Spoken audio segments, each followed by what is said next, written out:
Drawer goes out to the post box.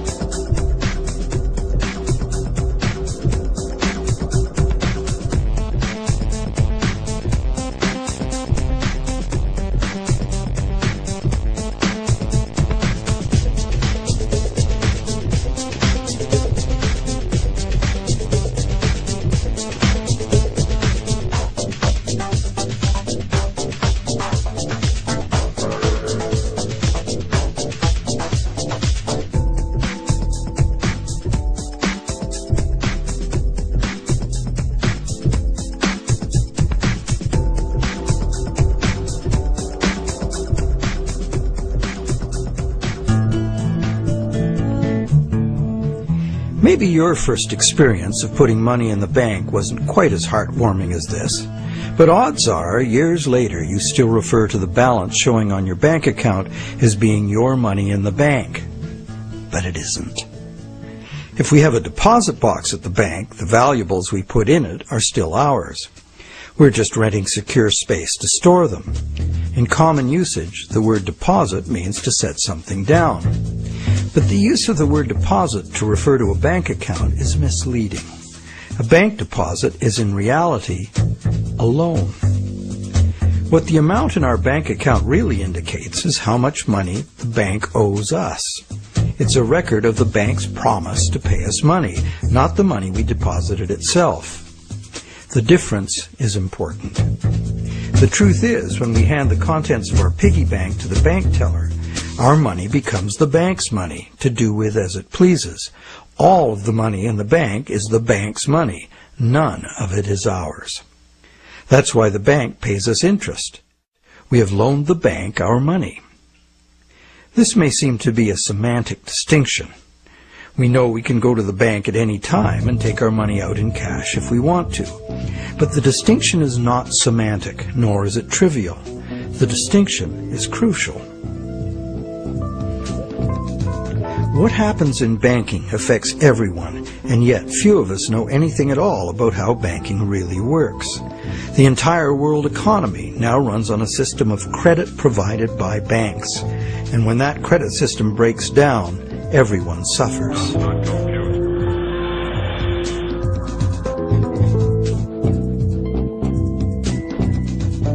To make things worse, the explanations for these breakdowns offered by the experts never look at the root cause, namely, that other than cash and coins, which make up just 1 to 5% of money in circulation, all the money in existence today was created as the principal of a bank loan, with the banks requiring principal plus interest as so-called repayment. Not only does this make the existence of money entirely dependent on the existence of bank credit, it makes the system as a whole bankrupt by design, as total debits, principal plus interest, exceed total assets from the moment the first loan document is signed. As the global banking system staggers towards worldwide collapse, more and more people are realizing they can no longer ignore the realities behind banking as it is practiced today. Many have lost their homes and jobs due entirely to the unsustainable practices of moneylenders. It's time people understood money and the pressing need to fundamentally change the way it works.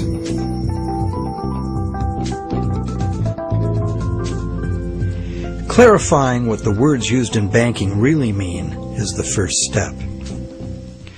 Now that we know that a deposit is, in truth, a loan to a bank, the next question is, what is a loan that we take out from a bank? When we sign for a loan, we give the bank a pledge to pay the amount of the loan plus interest. In return, the bank credits our account in the same amount as this so-called loan. While we speak of the bank as having put the loan money into our account, in reality, the only thing the bank puts into our account is its promise to pay the money. What has actually happened is an exchange of promises.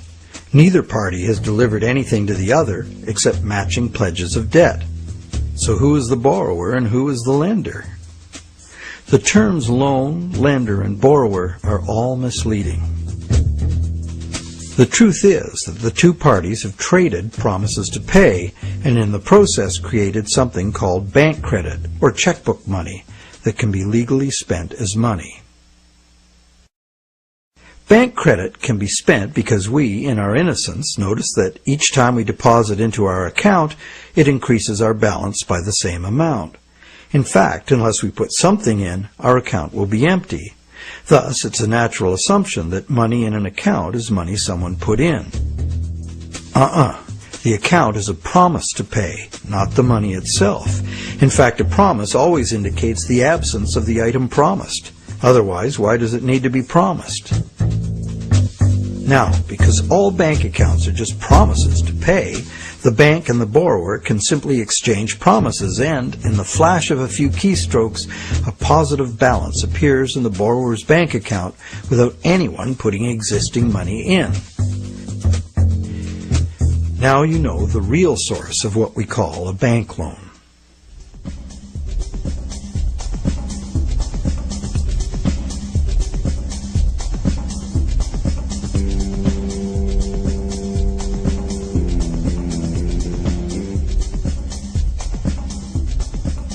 How different would it be if two parties just got together in a basement with a printing press and created new money that way?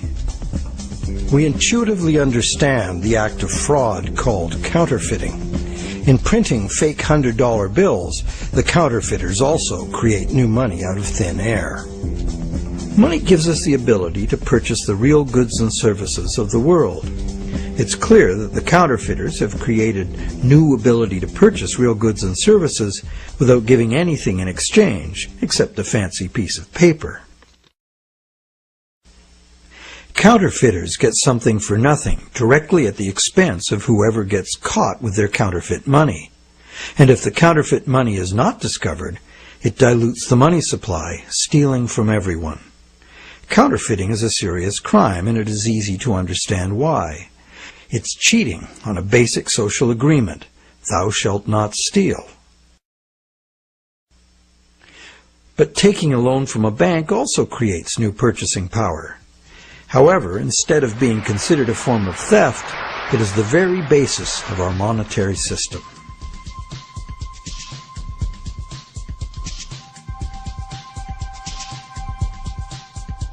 How did one form of creating money out of thin air become a crime and the other become standard business practice and the source of almost all our money? For this is what has happened. To understand how, we need to look at the history of the laws governing commerce. But before that, we need to understand the logic of the loan process itself.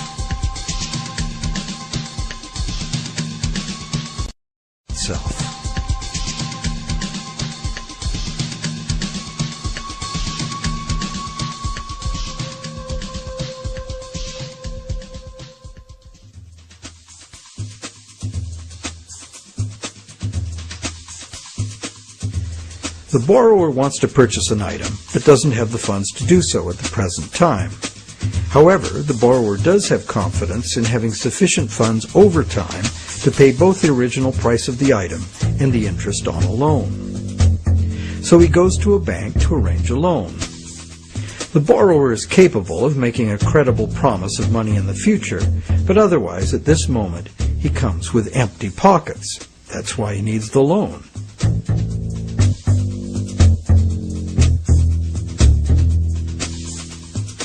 We're probably all familiar with what happens next.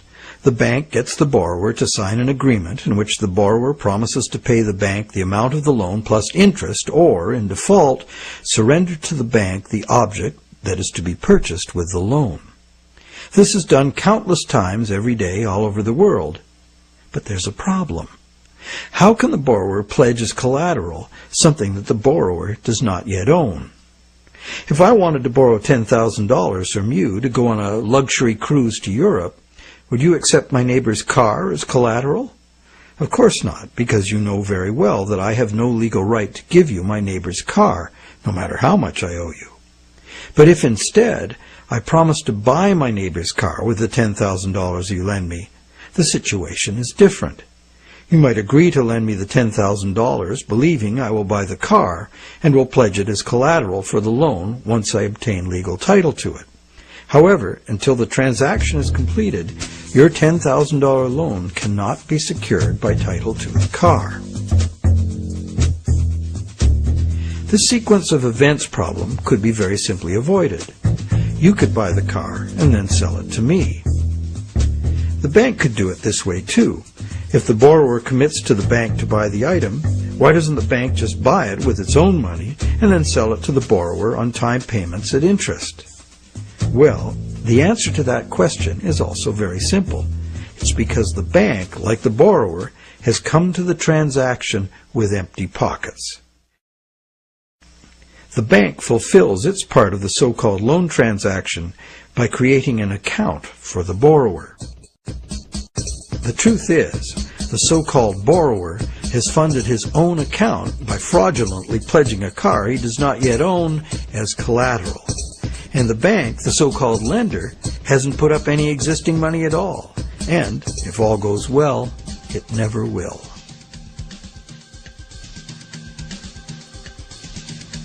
The borrower believes the new numbers in his account now represent his money in the bank. He, like the rest of us, doesn't understand the difference between existing money and a promise of money. If you can spend it, what does it matter? So now the question is, will the seller of the item accept the bank's promise to pay?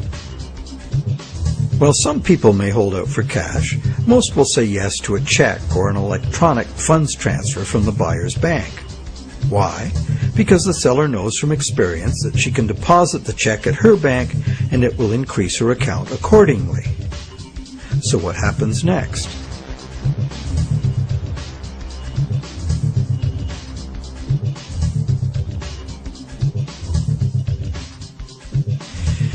Well, obviously the buyer's bank now owes the seller's bank the amount of the loan. So you might be thinking, isn't this where the money comes out of deposits? The bank's promise to pay the borrower has just been transformed by the transaction into a promise to pay the seller's bank instead. So now the buyer's bank has to transfer some of its existing money to the seller's bank, correct? Yes, but probably only a small proportion. And over the long term, as long as the bank gets its fair share of deposits, the net amount of existing money the bank needs to cover its loans can theoretically be zero. How? Well, imagine first that the seller has her account at the same bank as the buyer. She deposits the buyer's check into her account. All the bank has to do to complete the transaction is reduce the buyer's account by the same amount it increases the seller's account. As both accounts are just promises, no existing money is involved in doing this. What is the end result? The bank has created bank credit for the borrower to the sum of $10,000. The borrower has bought the car that existed in the world of real things, and the seller now has that bank credit of $10,000.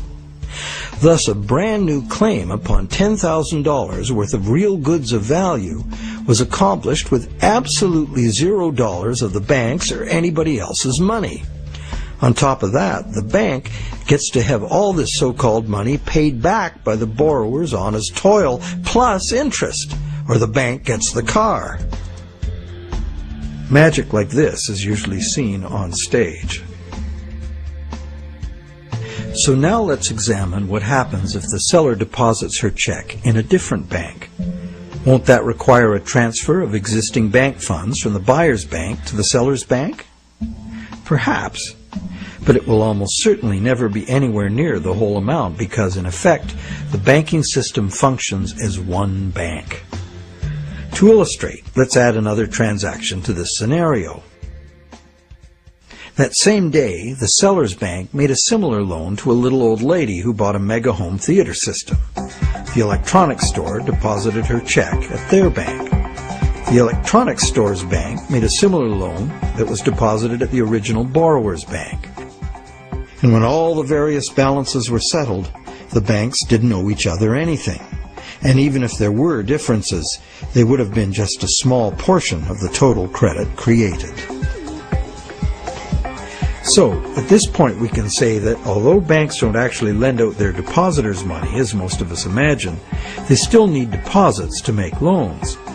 This is because banks need incoming credit from other banks to offset their own credit being deposited at those banks. As long as banks keep their outgoing credit balanced with incoming credit, they are free to make new loans and thereby keep creating brand new credit money.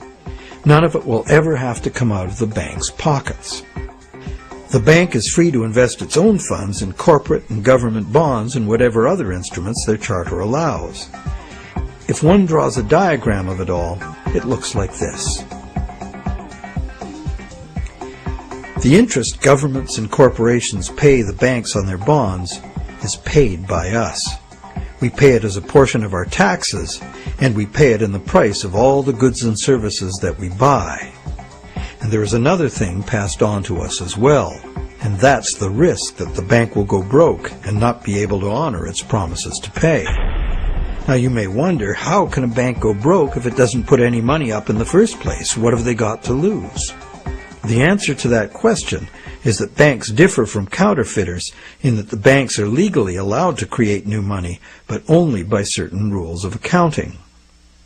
Banks can only create money by entering a borrower's payments and collateral as an asset on the positive side of the ledger, balanced on the negative side by the loan, or what the banks call the deposit liability created by the bank.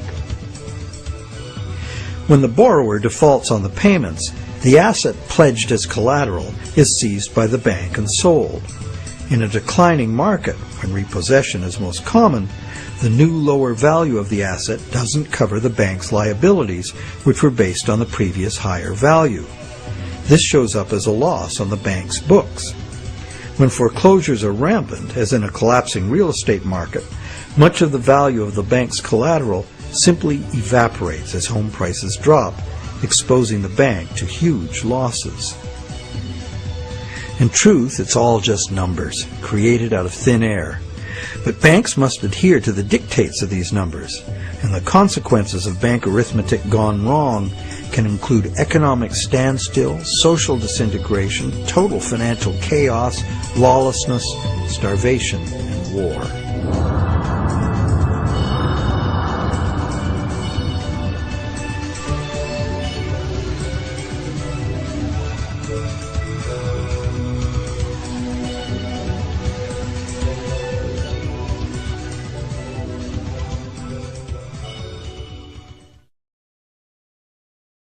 However, for the purposes of understanding the anatomy of a loan, we shall assume that the system is still functional, and all three of the loans we were looking at will get paid.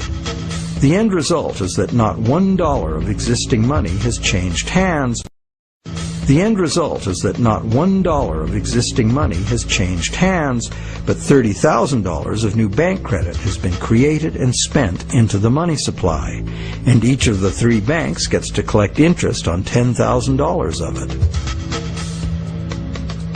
Is creation of this brand new $30,000 really an act of fraud, like counterfeiting? The obvious difference is that the banking system is legal, regulated by government and disciplined by the courts to follow the rules of accounting. Another difference is that there is no obvious victim, like the person getting caught with a counterfeit bill. Banks argue that the buyer and the seller both got what they wanted and agreed to, so where is the fraud? And if there was a fraud, who lost out? Well, to determine that, let us list who got what out of the deal. The borrower got the item he desired on terms he willingly agreed to. He may curse his decision later as he struggles to make the interest payments, or he may live happily ever after, thankful he got the loan. The seller got an increase in bank credit, which she's been conditioned since childhood to think of as her money in the bank. She's confident that she'll be able to spend it in turn, and she will. So, as far as the seller is concerned, she's been paid in full. She's happy.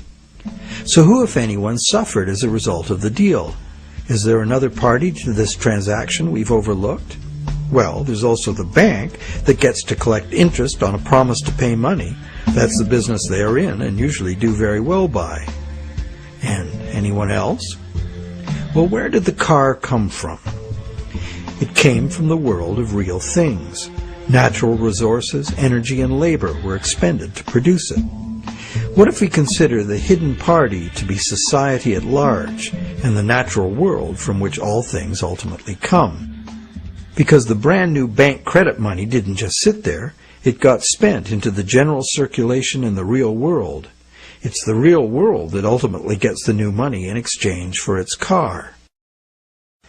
This new money might stimulate new production, temporarily enlarging the economy, making lots of people happy.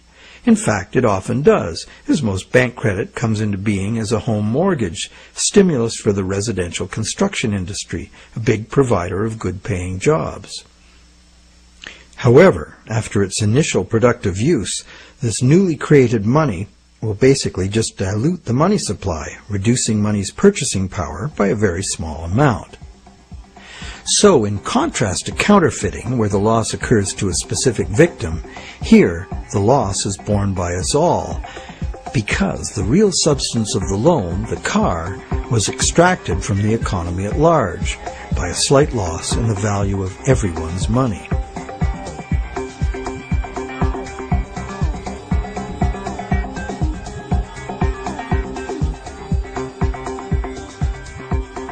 To continue our comparison of bank credit with counterfeiting, counterfeit cash eventually gets detected and removed from circulation, causing a direct loss to whoever accepted it. There is, of course, no guarantee of how much will be detected, nor any prescribed schedule for its removal. Bank credit is also removed from circulation over time because, as bank credit is paid back, the principal part of every payment is extinguished. Now remember that almost all the money in existence today is bank credit. Therefore, almost every dollar that passes through our bank accounts has a scheduled appointment to one day be paid as a principal payment on a bank loan and cease to exist. On top of the principal are the interest payments, which will become bank income, much of which will be recycled into the economy as interest to depositors and other bank expenses. So it's not immediately apparent that there's a loss to someone as a result of bank credit being withdrawn from circulation the way there is with counterfeit cash. But if we look closer, we find an interesting situation. We don't need anything more than fundamental arithmetic to understand the power that lies in controlling the money supply and why, as currently designed, total debt must constantly expand or the system collapses. Whenever the rate of debt money creation falls behind the rate of debt money destruction, the total amount of money in use will shrink. This is called deflation because the money supply is shrinking like a deflating balloon. The result is less money relative to the goods and services available. With less money around to pay for them, the price of goods and services go down. At first, this sounds like a good thing, and it could be, if money were not created as debt at interest. For anyone not in debt, deflation would be like a general dividend on money, paid in goods and services of our choice. It would be as if money were the people's stock in their own prosperous company, their nation. People wouldn't have to demand a pay raise. If a nation were more productive as a whole, thus deserving of a raise, everyone would benefit automatically by having their money buy more. However, this is definitely not the effect deflation has in a system where money comes in the form of interest-bearing debt. More than 95% of all money currently in existence is in the form of debt to banks, promises to pay with interest added. And as we have seen, the principal is created, but not the interest. Due to the time delay between money's creation and its repayment, and the recycling of interest earnings as bank operating expenses, most of us can keep up our payments while the money supply is increasing. However, if the money supply or total debt is decreasing, money becomes harder to earn due to its scarcity, and fixed payments become harder to meet. For those heavily in debt, the money shortage can become catastrophic.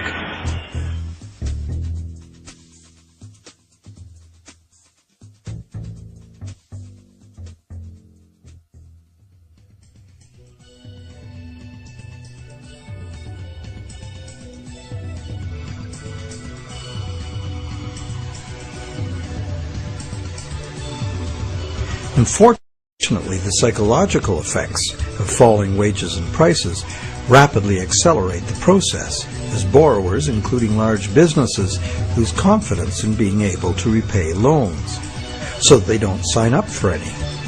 And without new loans to replace old loans, the money shortage rapidly gets worse, resulting in a decrease in jobs and purchasing power, even in the midst of abundant resources and productive capacity.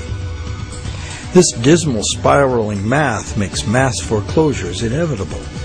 Prices plummet as no one wants to spend their money. Shrinking values destroy the value of loan collateral, causing banks to write off huge losses. Some even close their doors. Consumer and business confidence is lost. Rampant economic and social dysfunction follows.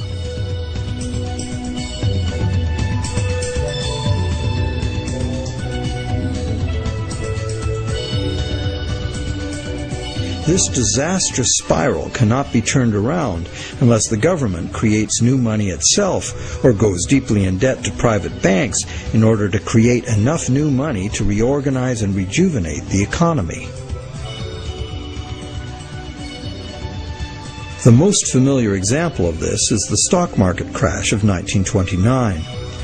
The psychological fallout of the stock market collapse resulted in less borrowing and thus less new money.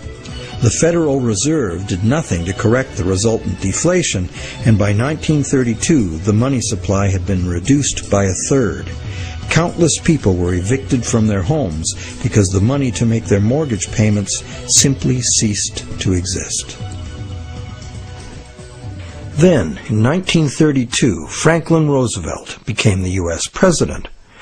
Roosevelt's New Deal set out to restore the economy by restoring the money supply.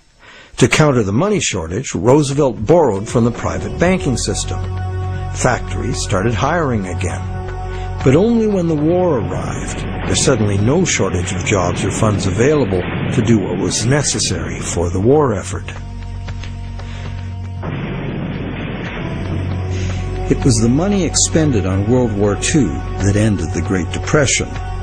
The war also resulted in 50 million deaths worldwide and led to a new hostile international balance of power with its attendant arms races, mounting debts, and sweeping social and technological transformations.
The cycle of economic boom and bust is commonly called the business cycle, as if it were a natural occurrence like the hydrological or carbon cycle.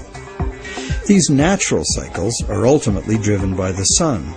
But what is it that drives the business cycle? One answer is the supply of money. And, as we have seen, the supply of money is dependent on loans. So let's look at what happens during the lifetime of an individual loan. We've seen how bank credit is nothing more than the bank's promise to pay, which the bank has created on its books to balance the borrower's promise to pay that it has received. The bank's promise to pay is usually spent on some real good or service and allowed to circulate, making the efficient exchange of goods and services easier to accomplish. As a medium of exchange, today's promise to pay money is unsurpassed in its usefulness and flexibility. However, because no money is created to pay the interest, a seemingly impossible situation is created. On the face of it, if borrowers had to pay the interest they owe all at once, they would have to fight it out for a limited sum of existing money that was very much less than the total owed. The percentage that would be unable to pay off their loans would be simple to calculate. However, interest is usually paid over time, not all at once. If this interest income is recycled into the general economy as spending, it can be available to be earned repeatedly. Once we understand this, the question of whether interest is actually unpayable becomes more perplexing. Is there such a thing as a sustainable system of lending that does not produce mathematically inevitable defaults? In the Middle Ages, usury, meaning charging interest or any form of making gains solely from having money, was condemned as a sin. While the justification was moral, the reason was practical. In a fixed money supply like gold, anyone systematically rolling over all of their loan money at interest will soon end up with all the money. This problem was a big factor in the ruin of Rome.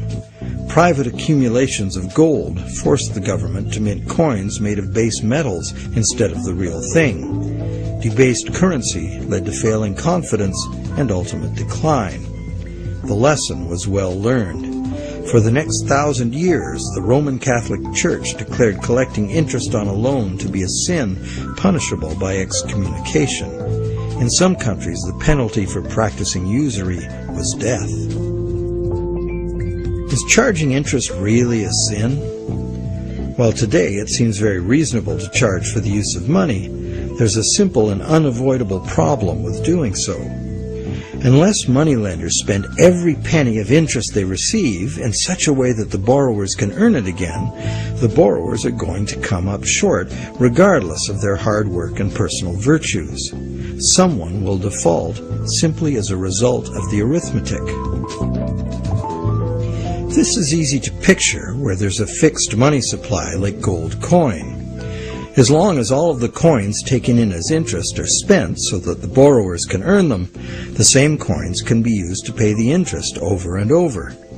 The lender can profit by buying real things with this coin, but the coin itself must be spent, not lent nor removed from circulation. Leaving aside any moral considerations, this arrangement would be sustainable. However, if the interest coins are re-lent at interest or removed from circulation by hoarding, there will be an inherent shortage of coins with which to pay off the aggregate debt.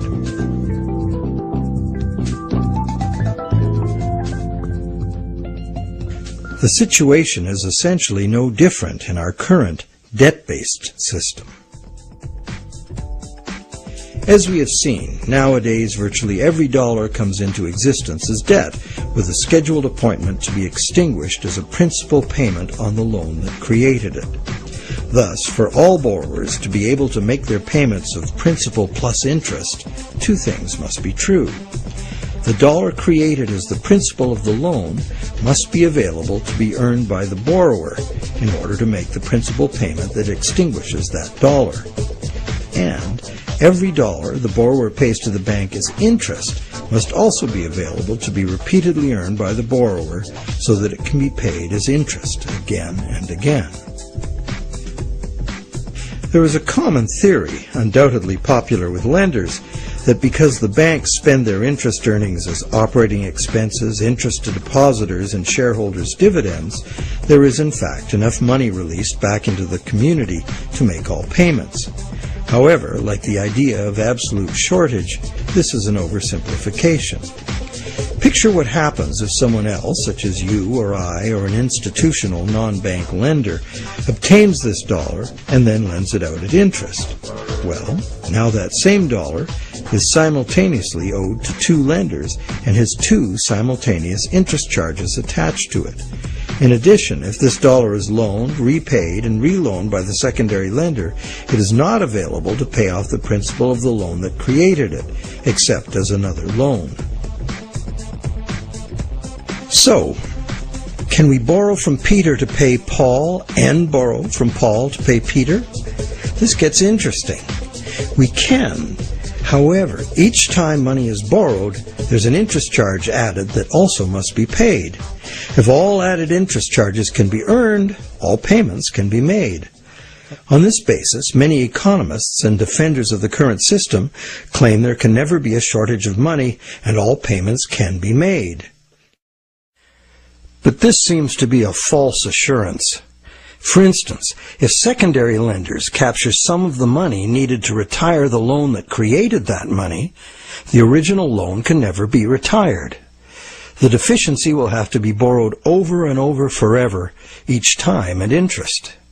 Each deficiency will be cumulative, adding to an ever-building total of debt that can never be paid off. And it stands to reason that for each added interest charge in the system as a whole, something extra is demanded of the system as a whole to pay for it. This affects everyone, producers, governments, and consumers. For producers, that something extra must be raised through higher prices or more sales. However, competition for more sales usually requires lowering prices, necessitating even more sales, and leads to overproduction and saturation of the market. The end result can mean job losses, plant closures, and bankruptcies. For governments, that something extra is raised by increasing taxes.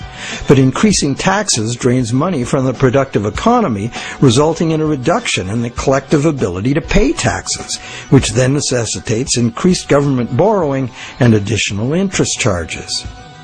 For consumers, something extra can mean getting an additional job, or borrowing to pay past debts, or paying off debt over longer periods of time. However, competition for jobs tends to lower wages, and paying over longer periods of time adds enormously to the amount of interest owed.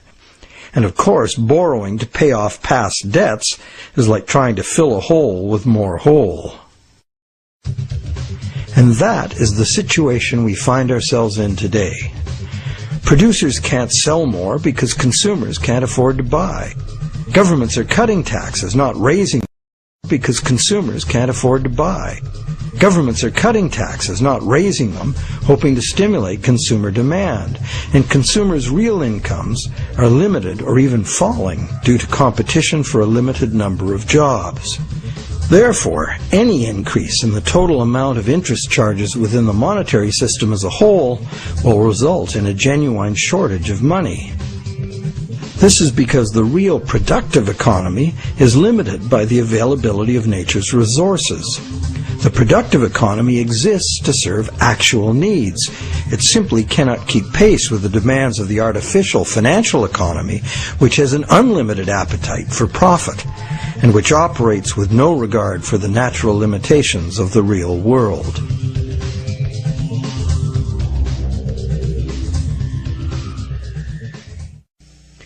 The theory that there's always enough money to pay the interest has a certain elegant simplicity. However, by the very nature of the assertion to be true, it has to be 100% true.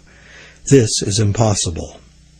For one thing, secondary lenders, who are not banks, do comprise a significant proportion of lenders, and they add their interest charges to money that already bears an interest burden. Beyond that, we have a cultural expectation.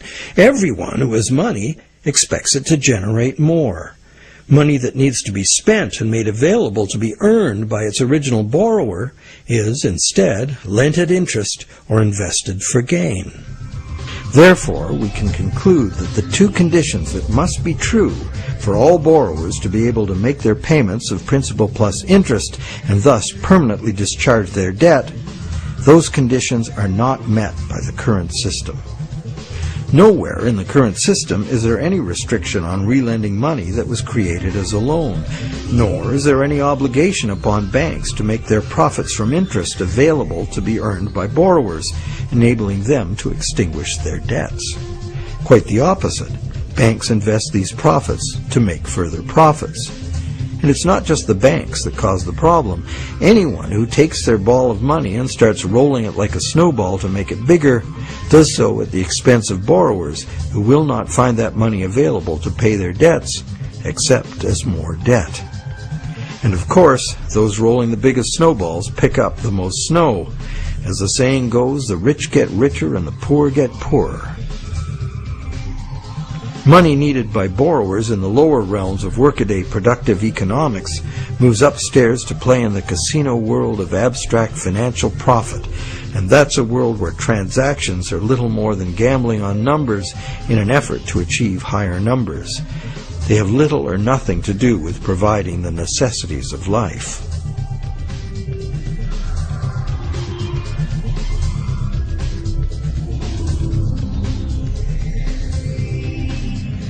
Today, the largest volume of money by far is changing hands in what is best described as the gambling economy.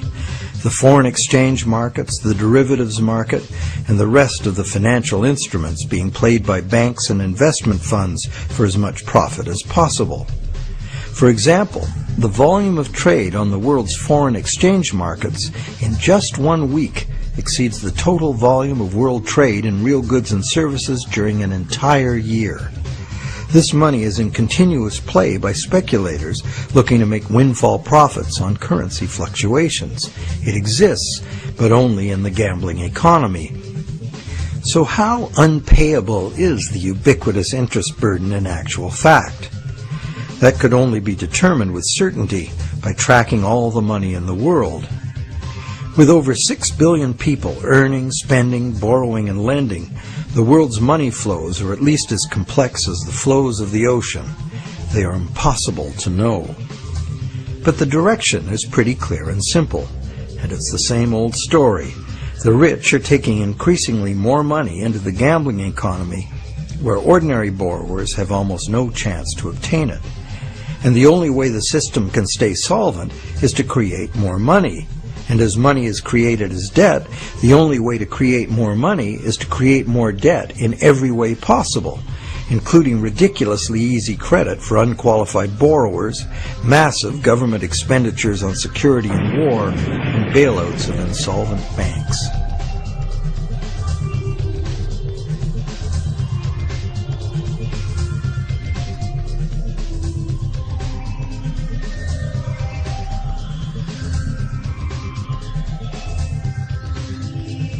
How does the individual loan cycle relate to the boom and bust phenomenon known as the business cycle? The individual loan cycle can be described like this. First, there is economic stimulation because of initial spending. This is followed by inflation because new money basically just dilutes the money supply. And eventually, inflation is followed by deflation as loan repayments gradually extinguish the principal, removing that money from circulation. As long as the individual loan cycles don't match up, these cycles can smooth each other out. This creates a fairly stable money supply that leads to fairly stable prices, although continuous growth of the money supply is required, at least in part because, as you will recall, the money to cover the interest was never created. This is the model on which our economy is currently based. Avoiding deflationary spirals and keeping inflation at a level that doesn't upset people's apple carts constitutes the art of managing the economy, which is rather narrowly defined as achieving so-called price stability. However, a look at the purchasing power of the US dollar in real goods over the last century instantly reveals what this so-called price stability has really meant.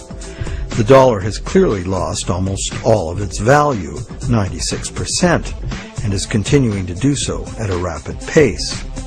So price stability is not being achieved, and one hardly needs a degree in psychology to understand how human nature itself would turn the individual loan cycle into the collective phenomenon of the business cycle.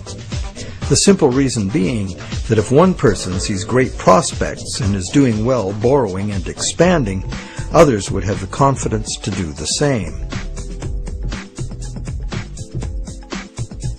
Beyond the merely psychological effects, if one business is expanding on the basis of credit, its suppliers and distributors will find it necessary to do so as well, or lose that business to someone who will.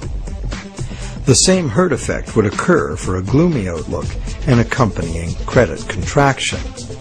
Thus, it is entirely predictable that individual loan cycles would have a built-in propensity to line themselves up rather than be randomly distributed. And when they do, we see the larger scale cycle called the business cycle emerging directly from the cumulative effects of individual loan cycles.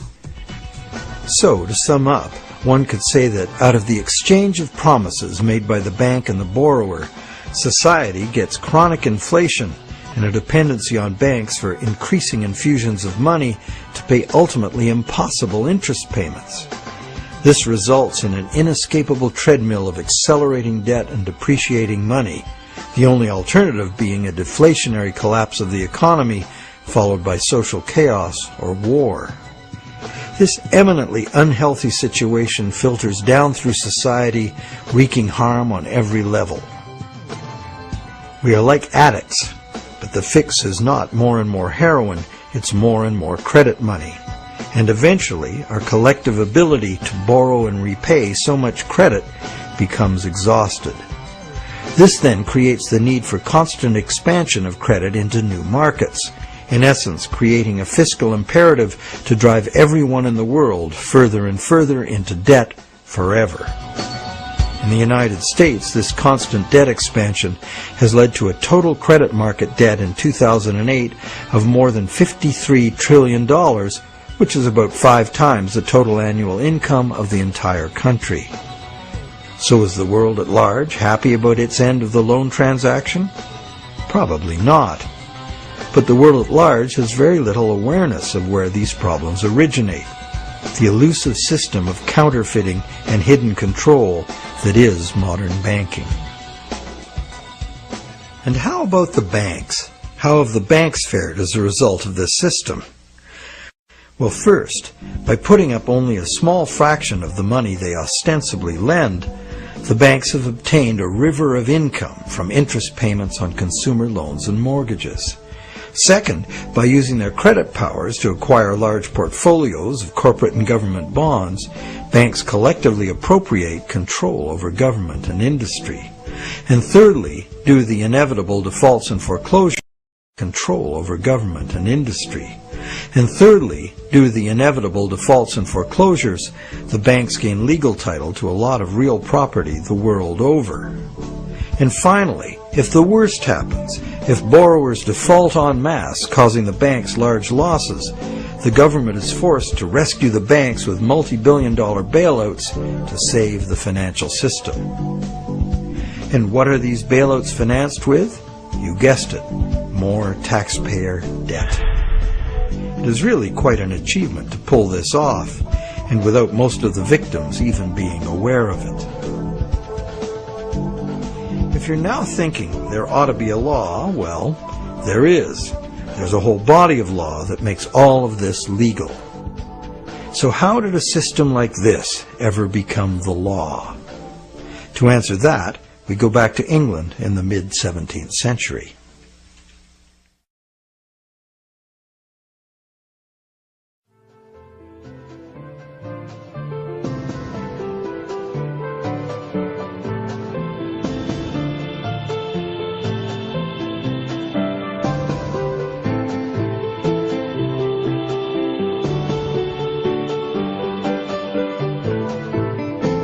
With the development of better ships and the new explorations they allowed, trade was expanding rapidly.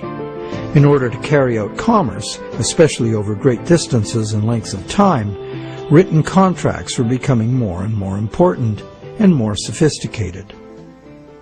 Under English common law, it had long been established that a contract could only be enforced if something of real substance had changed hands. A transfer of goods or rights in property was the real stuff of the exchange, and that was what the court would evaluate for fairness, not just the words on the document.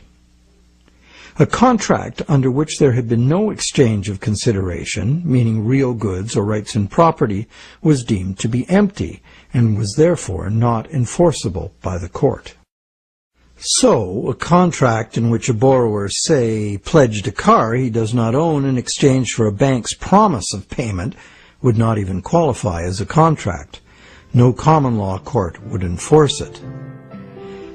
As well, in the event of a dispute over a contract, under common law, only someone who had actually provided consideration to the transaction, in other words, only someone who delivered the goods, had the right to sue in court for fulfillment of the contract by the other party. This right was not transferable to a third party.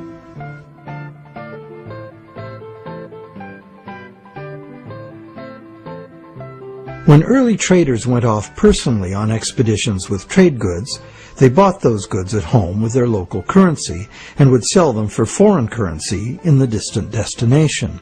They would then buy foreign goods with the foreign money, bring those goods home, and sell them for their local currency. Pretty simple. But as trade became more sophisticated, traders became more inclined to stay home and just hire ships to carry out deliveries. This gave traders the freedom to import cargoes of foreign goods from different sources than the destination to which their home goods had been exported. Thus, a problem was created. The exported goods had been paid for with foreign coin, the value of which needed to be spent somewhere else. Moving money as coins entailed a high risk of theft, as well as the near certainty of partial loss by currency conversion in a different land. This problem of payments from a distance was overcome by the use of bills of exchange. A bill of exchange was a signed order from the payer to an addressee demanding that the addressee pay a certain specified sum of money to the person identified as the payee. These were secured by signature, and they could not be acted upon in court by anyone other than the original parties. Thus they were of no use to a thief or any other third party. You probably recognize that these were the precursors of checks. I, the payer, instruct the bank, the addressee, to pay the payee, a person named on the check, a certain sum of money. This was all well and good for transactions among parties who were known to each other. The bill of exchange was used merely as a way to order payment in coin at a distant location. But merchants soon wanted more flexibility. They wanted to be able to use bills of exchange to reconcile payments amongst many merchants in many locations, using bills of exchange like money itself. For this to work, bills of exchange had to be assignable to and enforceable by third parties. As we shall see, this was the moment in legal history that gave sanction to the banking system we have today. A third party, who might have honestly purchased a bill of exchange several steps removed from the original exchange, could not be expected, nor would he have the right, to show up in a common law court and defend the validity of the contract and collect on it. This made third-party bills of exchange an unacceptable risk. So, in order to be able to use bills of exchange as a convenient and guaranteed third-party payment system, essentially equivalent to money, the common law practice had to be set aside regarding bills of exchange. In England, by a series of legal decisions from 1664 to 1699, this problem for commerce was remedied by making bills of exchange enforceable by third parties. If a third party had purchased a bill for valuable consideration and in good faith, having no apparent reason to suspect fraud or some deficiency in the right of the seller to sell it, then the bill automatically became good and enforceable by the court against the signer. What did this change mean? It meant, essentially, that any bill of exchange would be considered legitimate once it was sold. Bills of exchange and all other subsequent types of signed promises to pay, with the notable exception of checks, became transferable and enforceable in court, just what the merchants wanted. Now debt contracts could be sold like things, and transacting business would be a whole lot easier. Not only that, it opened up a whole new market for profit seekers, trading in bills of exchange themselves. The marketing of debt was born.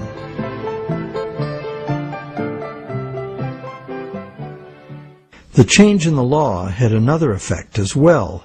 It made it possible to trick or even force a person into signing a legally binding promise to pay, and then, if that promise were purchased by a third party for real consideration and in good faith, it would be enforceable against the signer in court. Ultimately, this became one of the foundational principles of the Uniform Commercial Code, which governs the conduct of business in the United States, and by extension, in most of the world.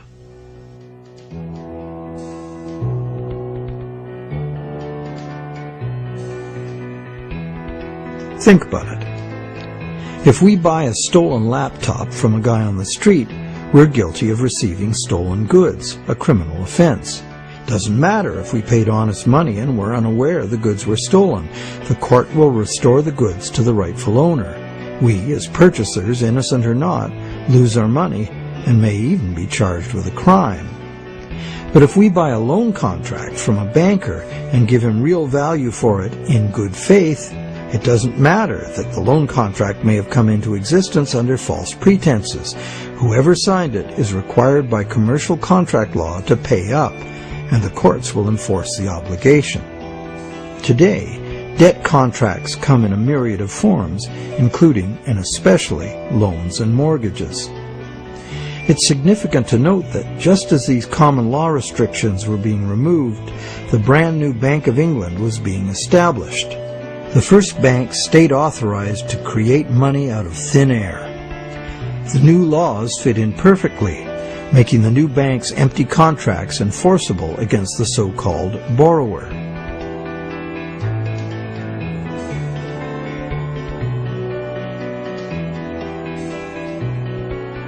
Those who have discovered the true nature of their own bank loans and have attempted to challenge the validity of their debt contracts in modern courts have discovered to their dismay that this commercial contract law is still the bedrock defense of money as debt. The bank will have sold the original loan agreement to a third party for value, and even though that third party is often just a sister company of the bank, all that matters to the judge is who possesses the document, what it says, and whose signature is on it. The bank's failure to inform the borrower about the true nature of the loan contract and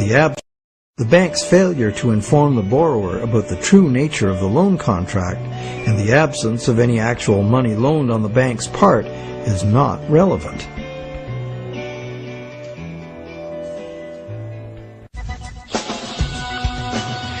So, to conclude our investigation, it appears that modern banking practice rests on several distinct violations of common law, common sense, and natural justice. The first violation is the fraud the borrower commits by pledging as collateral property the borrower does not yet own. And the bank is complicit, as it knowingly accepts the fraudulent pledge as backing for the credit it creates. The second violation is the failure of the bank to disclose the true nature of the contract. The bank calls it a loan, leading the borrower to believe that he or she is receiving a loan of existing money. But the bank knows full well it has provided only a brand new promise to pay, simply typed in on a computer screen. A promise that the bank knows it will probably never have to fulfill. Thirdly, the loan agreement should be invalid, because impossible contracts are legally invalid.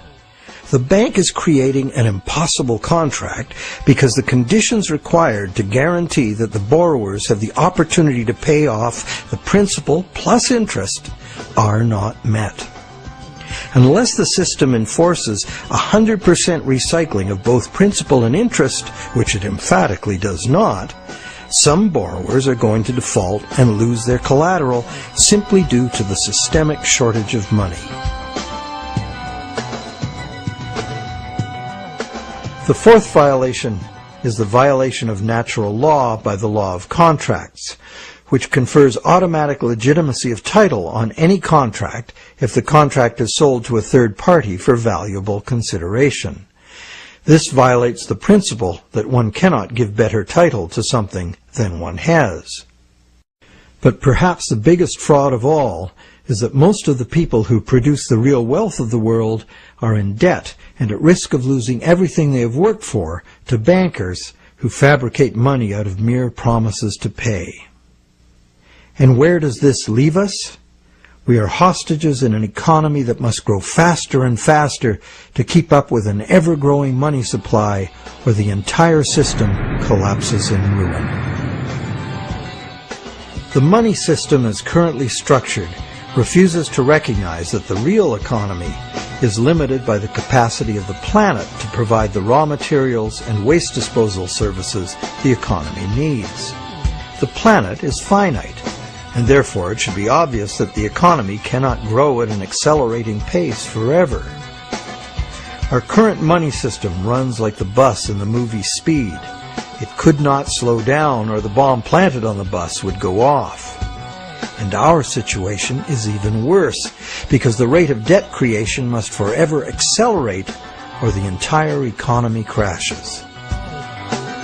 The notion that infinite, perpetually accelerating growth is possible is the great fallacy of modern economics. It is a fatal delusion born of greed. An economic, social, and environmental crash of unprecedented proportion is surely inevitable, and this monetary system is utterly and hopelessly incapable of adapting to it. No wonder monetary reformers around the world insist that the entire monetary system needs to be rebuilt from the ground up.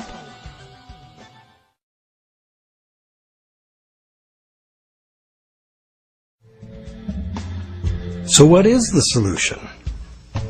One idea many people suggest is to return to the days when money was backed by gold. Gold, they argue, is the true money because it's inherently valuable.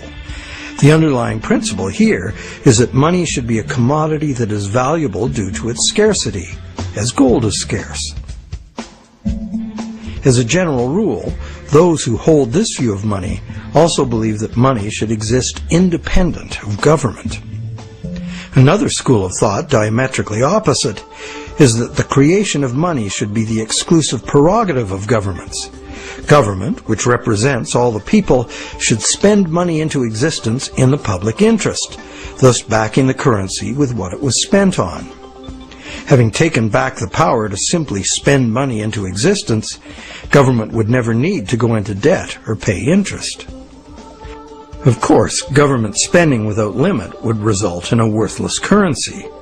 To prevent inflation, money would also have to be extinguished. This could be accomplished using a wide variety of taxes, resource royalties, and user fees. Government spending and government taxes would, therefore, be interdependent and would equal each other in a perfect equilibrium. However, the goal of taxation would be to achieve price stability, as the government would have no need of tax revenues in order to operate. Over the centuries, both the gold-based system and various government credit money systems have been used, with the gold-based system prevailing well into the 20th century. This wasn't because government credit money didn't work. It did within the country itself, where it was accepted in payment of taxes. But until the invention of modern currency exchanges, international trade had to be carried out in gold. In addition, gold has had an almost supernatural fascination for humans for a very long time. We've been conditioned for millennia to think of money in terms of portable inherent wealth, as in gold coins. However, this is not the only way to think of money, nor in the era of runaway debt money is it any longer accurate. Money is, at its root, an idea that humans invented in order to turn simple subsistence into complex civilization. It's the development of money that made possible specialization of labor and the indirect exchange of goods and services. Throughout money's evolution, from direct barter to standard trade goods, and on to standard coins, to paper promises of precious metal, to digital promises of paper cash, and now to digital promises to pay digital promises. Throughout this long evolution, the prevailing idea has always been to achieve greater flexibility by using convenient and secure promises to pay instead of money itself. The problem with promise to pay money has always been that it provides a golden opportunity to cheat, to create more promises than there is real stuff to back those promises up. But is there a way to make the exchange of actual money just as convenient and secure as the promise to pay system? Now there is. Digital money, convenient and secure, is now a possibility because of new encryption technologies. It works like this. Imagine taking the serial number off a dollar bill and dispensing with the paper. What do you have? A digital dollar. A digital dollar that can now be electronically transferred around the world just as easily and securely as a promise to pay dollar. However, and this is the big however, the digital money, while being entirely electronic, is also like a metal coin. It can never be in two places at once. Thus, the multiplication of promises can be prevented by insisting on actual payment in cash, paper or digital. We don't even need to keep this digital cash in a bank, as it provides its own safekeeping and can be transferred by internet. And instantly transferable digital money could perform intelligent functions far beyond anything money has been capable of before. For instance, with simple math programmed in, money could be made to calculate its own value, eliminating human speculation, manipulation, and error. Wouldn't that be something? In the meantime, efforts are already underway to reform the monetary system through legislation. Initiatives like the Monetary Reform Act and the American Monetary Institute's Monetary Act have already been written, prescribing in detail how to return the power to create money exclusively to government, and thus limit banks to lending existing money, just the way most people imagine it works now. While differing in detail, all such reform proposals, in whatever country they originate, always advance the same simple idea. The benefits of money creation belong to the public. At present, money is created not for the benefit of society, but for the profit. At present, money is created not for the benefit of society, but for the profit of private banks. Banks like to create enormous amounts of money from our debt because the more we borrow into existence, the more interest the bank gets to collect, and the richer the bank becomes. In the process, the banks gain more control over everyone, individuals, industry, and government alike.